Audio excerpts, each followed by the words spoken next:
নমস্কার। বর্তমান পরিস্থিতিতে একটি গল্প আমি সবার সঙ্গে শেয়ার করতে চাইছি।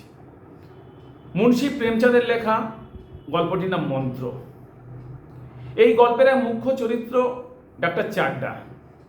ডাক্তার চাড্ডা তাঁর পরিষেবায়, তার চিকিৎসা পরিষেবার প্রসারে যথেষ্ট নাম করেছেন।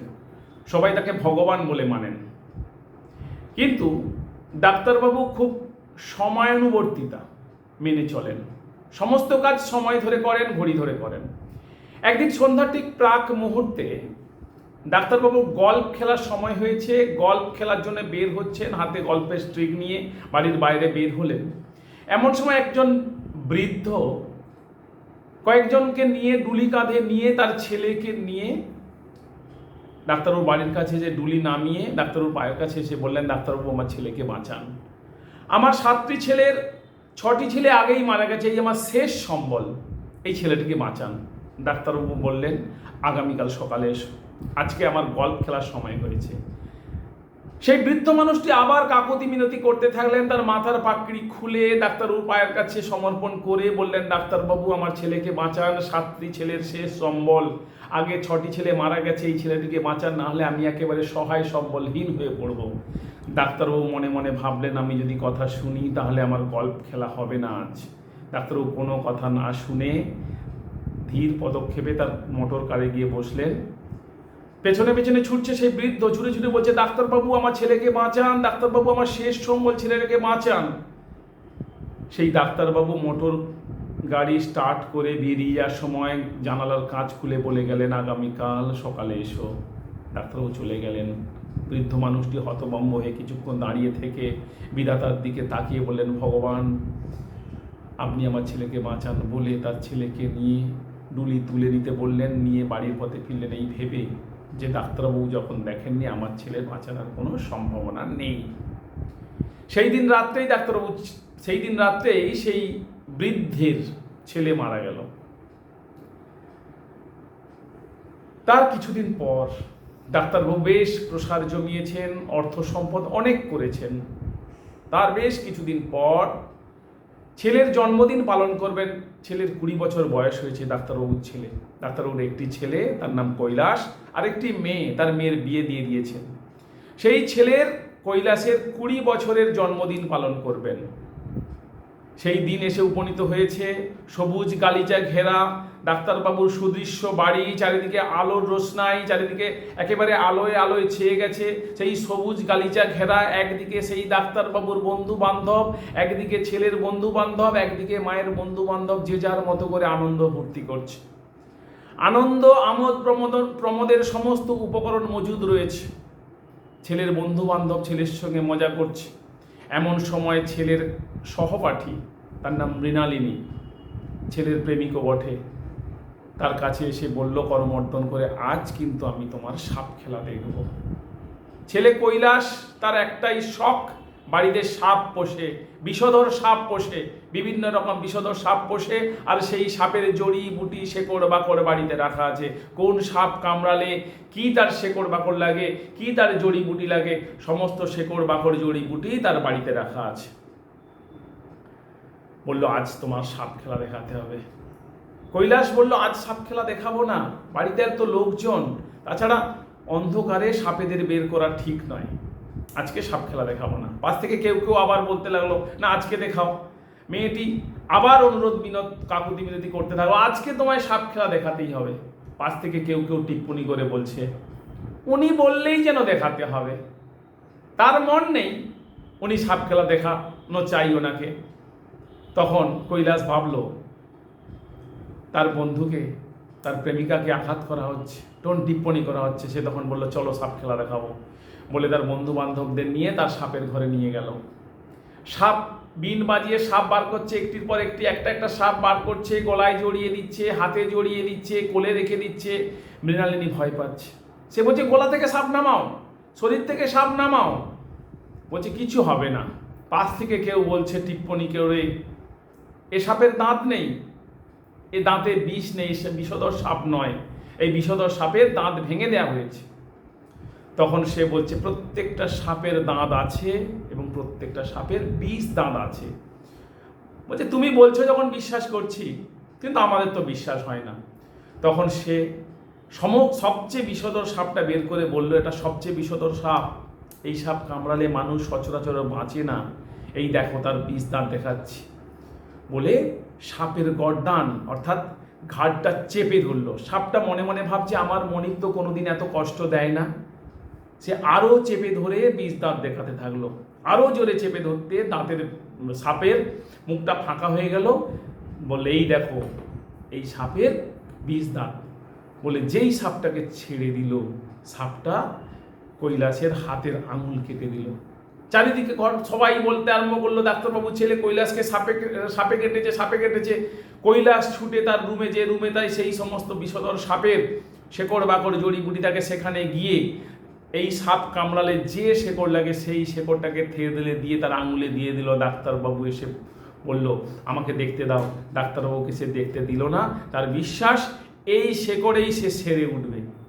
30 মিনিট অতিক্রান্ত হলো, ডাক্তারবাবুর ছেলে ক্রমশ অচৈতন্য হয়ে পড়ছে, ঢলে পড়ল, সমস্ত শরীর নীল হয়ে গেল। সবাই বলছে ডাক্তারবাবু আপনার ছেলে তো ঢলে পড়েছে, ছেলেকে বাঁচান।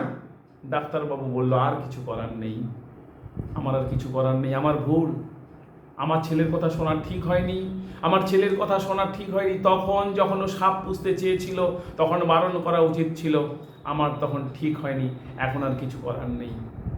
কেউ কেউ বলতে থাকলো পাশে ওঝা আছে, বিভিন্ন ওঝা আছে, তাদের ডাকবো, তারা কিন্তু এই সাপে কাটা রোগী হসপিটাল ফেরত মারা গেলে তাদেরকেও বাঁচিয়ে তোলে। ডাক্তারবাবু বললেন যাকে খুশি ডাকো, আমার সমস্ত জমানো সম্পদ আমি দিয়ে দেবো যদি কেউ আমার সন্তান, আমার পুত্র সন্তান কৈলাসকে বাঁচিয়ে তুলতে পারে।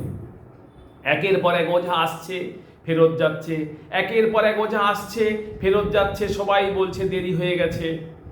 এমন সময় ওই বাড়ি থেকে অনেকটা দূরে একটা ঝুপড়ি বাড়িতে বাস করে এক 80 বছরের বৃদ্ধ এবং তার স্ত্রী। সেই বৃদ্ধ তামাকু সেবন করছিল।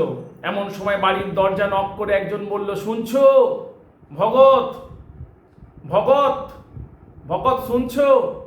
তুমি তো বড় ওঝা, তুমি যাও না, ডাক্তারবাবুর ছেলেকে সাপে কেটেছে, বাঁচিয়ে দাও না। সেই ভগত বলছে আমি যাব না। কোন ডাক্তারবাবু? ডাক্তার চাড্ডা? বলছে হ্যাঁ। বলে আমি যাব না, আমার শেষ সম্বল ছেলেটিকে নিয়ে গেছিলাম, অনেক কাকুতি মিনতি করেছিলাম, হাতে পায়ে ধরেছিলাম, আমার ছেলেকে চোখের দেখা একবার দেখেনি। আমি জানতাম হয়তো আমার ছেলে বাঁচতো না ডাক্তারবাবু দেখলেও, তবু এত কাকুতি মিনতি করেছিলাম, তবুও আমার ছেলেকে একবারও দেখেনি, চোখের দেখা দেখেনি, আমি যাব না। ভেতর থেকে তার স্ত্রী বলছে এত শীতের রাতে তুমি যাবেই বা কি করে? তখন সেই ভকত বলছে শীতের রাত হোক আর দিনের দুপুর হোক, আমি এই ডাক্তারের চাড্ডার ছেলেকে দেখতে যেতাম না, কারণ উনি আমার শেষ সম্বলকে বাঁচাননি, আজকে আমরা সহায় সম্বলহীন, আমি যাব না বলে তামাকু সেবন করে যাচ্ছে। কিন্তু মন অস্থির, উনি আজ পর্যন্ত যেটা কোনোদিন করেননি, উনি পয়সার জন্য করেননি, উনি মানুষের সেবা করতে চান, মানুষের জীবন ফিরিয়ে দিয়ে সেবা করতে চান বলেই যখনই ওনার কানে কোনো সংবাদ আসে কাউকে সাপে কেটেছে উনি নিজে থেকে ছুটে যান। কিন্তু আজকে যেতে পারছেন না, কিন্তু উনি ছটপট করছেন, যেতে পারছেন না। বাড়ির দরজা খুললেন, পেছন থেকে স্ত্রী বলছে তুমি কি যাচ্ছ? না আমি যাচ্ছি না, কত রাত্রির হয়েছে, আকাশের দিকে তাকিয়ে ঠাওর করার চেষ্টা করছি, বোঝার চেষ্টা করছি। বলে আবার বাড়ির ভিতরে চলে এলো। আবার কিছুক্ষণ পর অস্থির হয়ে চলেছে, আবার কিছুক্ষণ পর বাড়ির বাইরে বের হলো। তখন চৌকিদার একজন বাড়ি ফিরছিলেন ডিউটি করে, বলছেন শুনেছো ভকত, ডাক্তারবাবু ছেলেকে সাপে কেটেছে, মৃতপ্রায়, তুমি যাও না, ছেলেটাকে বাঁচিয়ে দাও, অনেক অর্থ দেবে, তার সমস্ত জমানো সম্পদ দিয়ে দেবে বলেছে। বলছেন না, সমস্ত সম্পদ দিলেও আমি যাব না, আমার শেষ সম্বল উনি আমাকে, আমার ছেলেকে বাঁচাননি, তাই আমি যাব না। বলে কিছুক্ষণ বাড়িতে অস্থির হতে থাকলো, কি করবে খুঁজে পাচ্ছে না। এমন সময় বাড়ির দরজা খুলে এক পা করে ডাক্তারবাবু বাড়ির দিকে যেন উনি টানা হয়ে চলে যাচ্ছেন, ওনার পা দুটো যেন ডাক্তার বাড়ির দিকে চলেছে। ডাক্তারবাবুর বাড়ির কাছাকাছি এসে মনে হলো আমি কি দেরি করে ফেললাম? ডাক্তারবাবুর বাড়িতে তো শ্মশানের নিস্তব্ধতা, ছেলে কি মারা গেছে, আমি কি দেরি করে ফেললাম? বলে এক ছুট দিলেন, জীবনে যত জোরে ছুটেনি তার থেকে বেশি জোরে ছুট দিয়ে ডাক্তারবাবুর বাড়ির দরজায় কড়া নাড়লেন। ডাক্তারবাবু মনে মনে ভাবলেন, এমন সময় আবার আমাদের বাড়িতে কে এলো? ডাক্তারবাবু দরজা খুলে দেখলেন একজন বৃদ্ধ। বললেন, আজকে আমার কারো চিকিৎসা করব না, আমি বেশ কিছুদিন কারো চিকিৎসা করতে পারবো না, কারণ আমার বাড়িতে মহাবিপদ। বৃদ্ধ মানুষটি বললেন, আমি শুনেছি, বাবু কোথায়, আমাকে একবার দেখতে দিন। উনি দেখতে দিলেন, ভেতরে গিয়ে দেখে বললেন, এখনো শেষ হয়ে যায়নি, আপনারা জল তুলুন, কলসি কলসি জল দিন। বলে কলসি কলসি মেয়েরা ধীরে ধীরে জল তুলতে আরম্ভ করলো, আর উনি ওনার মন্ত্র ঝাড়তে আরম্ভ করলেন। ধীরে ধীরে ধীরে ধীরে জল তুলছে, উনি মন্ত্র দিচ্ছেন, জল ঢালছেন আর মন্ত্র দিচ্ছেন। হঠাৎ ছেলেটি চোখ মেলে তাকালো, তার ভেতরে লাল চোখ বেরিয়ে পড়লো। চোখ মেলে তাকালো, সবাই বললো, ডাক্তারবাবুর ছেলের জ্ঞান ফিরেছে, ডাক্তারবাবুর ছেলে জ্ঞান ফিরেছে। কিছুক্ষণ পরে সবাই জড়ো হলো, ডাক্তারবাবুর ছেলে জ্ঞান ফিরেছে, ডাক্তারবাবু সুস্থ হয়ে উঠলো। কিছুক্ষণ পরে সবাই ডাক্তারবাবুকে গিয়ে বললেন, আপনি তো অনেক সম্পদ দেবেন বলেছিলেন, সমস্ত জমানো সম্পদ, আপনার সম্পদ দিন। তখন বলছে, ওকে ডেকে আনুন। যখন সবাই ডাকতে গেল, দেখলো সে নেই। বলে, যে বাঁচালেন উনি কোথায়? যে বৃদ্ধ বাঁচালেন উনি কোথায়? উনি কোথায়? সবাই বলছে, এখানেই তো ছিল, আমি তামাক দিতে চাইলাম, তামাক খেতে চাইলো না, কোথায় গেল কোথায় গেল? সবাই খোঁজ খোঁজ খোঁজ খোঁজ।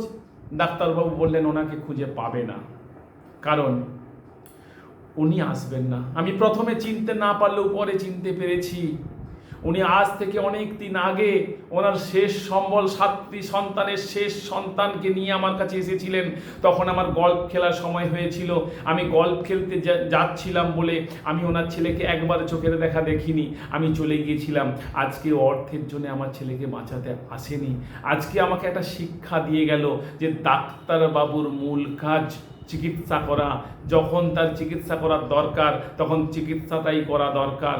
ডাক্তারবাবুর মূল কাজ রুগীর সেবা করা, রুগীকে বাঁচিয়ে তোলার চেষ্টা করা। সেই শিক্ষাই আজকে উনি দিয়ে গেলেন। উনি অর্থের জন্য আসেননি, উনি আজকে আমাকে একটা শিক্ষা দিতে এসেছিলেন। নমস্কার।